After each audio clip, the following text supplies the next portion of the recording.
Hi everyone, Nicole LeBlanc here. Welcome back to our video series offered at MASO, Mental Health and Addiction Services of Ottawa. As I mentioned last week, we are a fee-for-service private practice offering one-on-one counseling, family counseling, couples counseling, as well as a variety of group programming.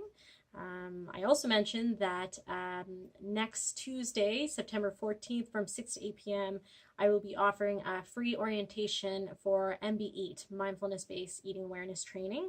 So you are all welcome to attend that.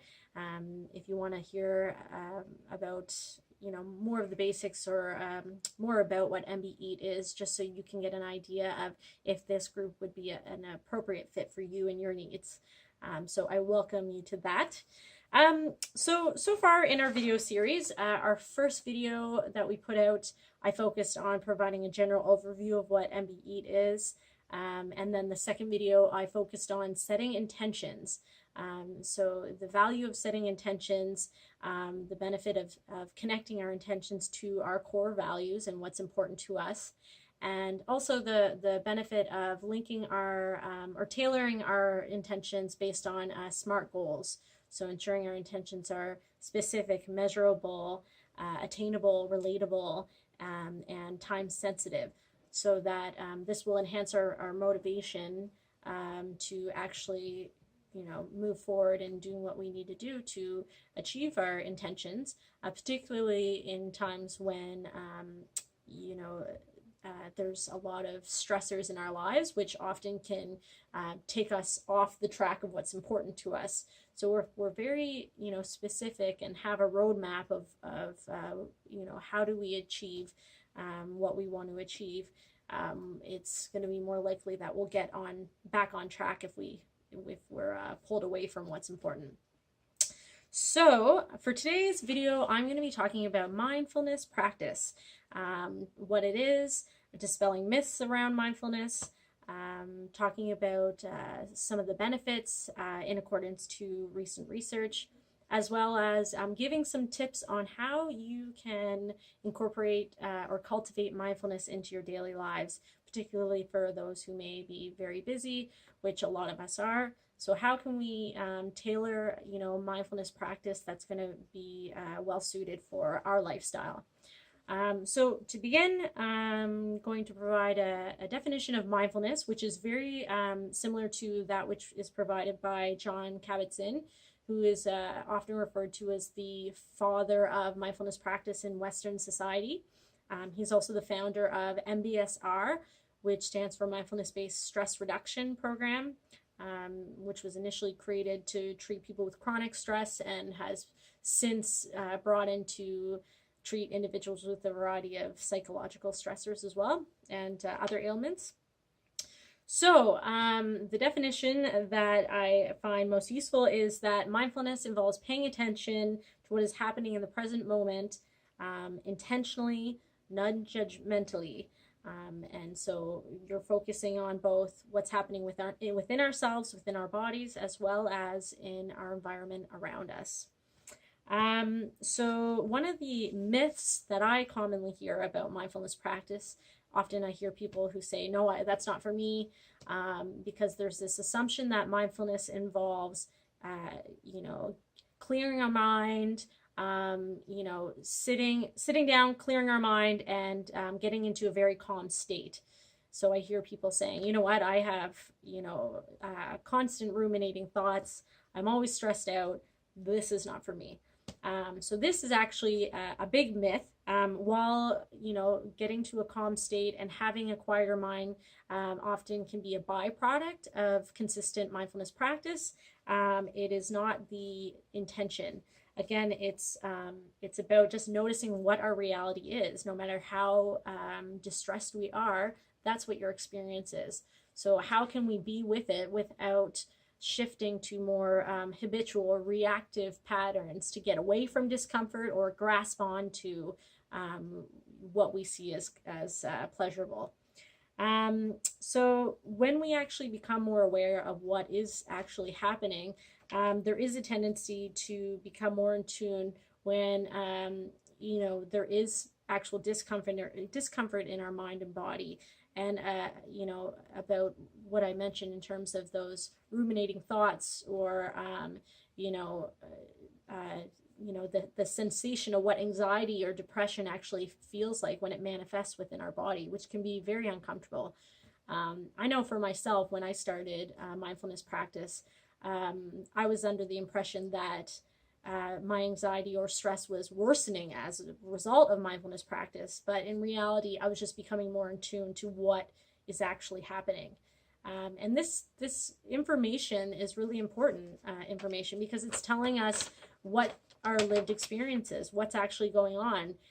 And by becoming more in tune to that, you actually have a tool. So you actually are in a place where you can skillfully respond to that experience. Maybe your body is trying to tell you that I have a little too much on my plate right now. And as a result, I'm feeling a lot of stress in my body. So, that information allows us to make a choice. Is this information that tells me, yes, I have to accept and be with what's happening, but maybe I have to make some changes in my life. Maybe I need to, cut some things out that might not necessarily be essential. Maybe I need to carve in more self-care in my life. This is information that can actually help us in carving out, changes within how we decide to live our lives. In addition to that, while we have a tendency to really notice what, discomfort that's happening, but we can also get to know when we're actually experiencing pleasure and comfort and calm and ease. And often what I found very, insightful from mindfulness is the more you practice it, the more you become aware of things that are very simple pleasures in our lives. So, walking down a path, and, your attention is drawn to the magnificent color of different plants or flowers, or the smell of wet grass, or whatever that may be, that we might not notice when we're on autopilot and stuck in our heads and are walking down that path. But when we become more present, we start to notice these simple pleasures. And so it's about noticing the simple pleasures, noticing the the good feelings, and also noticing that discomfort, whatever it is. It's just being with whatever actually is, what's the reality. So again, you're noticing the reality, and you're also being able to just be with it, rather than that grasping or trying to get rid of it through reactive behavior. A common one, and is linked to the mindful eating that I mentioned, is a tendency when we're feeling stressed out, or someone says something that really hurts our feelings, or bothers us. We have a tendency to reach out for high fat, high salty, high sugary foods. And if we're not conscious about this, sometimes we might be like, you know what, I'm having a craving, I really want this kind of food, and then we'll overindulge, and then often feel guilty after. And it's because we're not actually in tune to where's that unmet need. Recognizing that at an unconscious level, we're actually trying to get rid of a discomfort in our body, or ruminating thoughts. So the more that we become aware of those patterns, the more we can actually tune into what our body and our minds are telling us, and be able to make a more conscious decision of how we want to respond. So mindfulness practice, when I talk about how it's involved being aware of what's happening in the present moment, both within and outside of ourselves, I'm referring to, in terms of within ourselves, noticing what thoughts arise, body sensations, noticing our breath, noticing what emotions arise within us. And that's a way of through meditation practice, for example, where we can actually cultivate that mindfulness. So when we sit and we actually just become aware of any of those sensations as they arise, because any of them can be anchors for us. It's also about anchoring our attention at things that are external to us, so sights and sounds, what we're what we're observing that's happening around us. Those can all be anchors into our focus that we can observe, and through that we're creating more space to notice what's happening around us and within us. So there was a number of benefits identified with mindfulness practice. So this includes, one other thing that I forgot to mention in terms of a way of practicing includes not only using an internal anchor or an external anchor, but also just noticing whatever comes into your focal point of whatever is coming to your focus of awareness. So just noticing, okay, I'm focusing on my breath, and then all of a sudden a thought comes in. Well, then your thought is now your focus of awareness. And then your attention is drawn to a sound or a sight or whatever it is. You just open that awareness to pay attention to whatever arises, and noticing as it arises, and noticing it how it shifts to another point of focus. So the benefits include, the more that you practice mindfulness, the more that you can, potentially have an opportunity to reduce reactive patterns, reactive ways of responding to discomfort as it arises within your body, like I mentioned earlier. You may notice an improvement of your memory, of your focus, on your overall stress levels. Noticing, and how this works is we have a tendency to ruminate about what's happened in the past or what happened in the future, which in the present moment doesn't exist, and it doesn't help us, right? So the more that you're able to cultivate this habit of bringing your attention back to whatever's happening in the moment, the more you're able to make a shift away from whatever ruminating thoughts that you may have to what's actually the reality. So that can really reduce our stress levels. And so how are the things that, how are the ways that you can actually cultivate mindfulness into your daily life? So one of the things you can do, there's an app called Insight Timer. It offers a variety of guided mindfulness meditation practices. Again, meditation is a practice that actually helps you cultivate and deepen your mindfulness practice in your day-to-day life. So it involves anchoring your focus in one of those different sensations that I had mentioned earlier. So you can download that app. It's free. Plug in your headphones. If you're sitting on your couch or whatever you're doing, you can do a guided meditation at whatever length you want. You can practice mindful walking. So oftentimes when you're traditionally taught mindful walking, they talk about how you take one step in for a breath in, one step out for a breath out. Where another way is, if I'm in a rush and I'm trying to get from point A to point B, a way that I can bring in mindfulness practice could be taking a breath in for every 3 steps and taking a breath out for the next 3 steps. So that's a way that even though you're in a rush, you're still grounding yourself in your breathing. Another thing is on YouTube, you can Google 3-minute breathing space by John Kabat-Zinn. Often if someone has never practiced any kind of meditation, I often will invite them to complete this 3-minute home practice, even just trying to start it once a day, and doing it during a time that you might be feeling a bit more calm and grounded.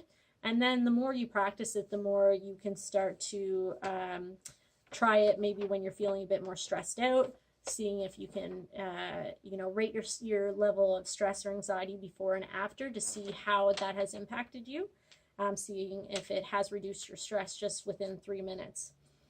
Another thing is, practicing mindfulness when you're even drinking a hot beverage, so like a coffee or tea in the morning. Really focusing on the sensation of the heat of the cup as it radiates into your hand, the smell of whatever the beverage is, noticing the sensation as it enters your mouth and goes into your stomach. focusing on your breath in the foreground all the while that you focus on, you know, these sensations. Yeah, so these are some ideas of how you can cultivate mindfulness practice.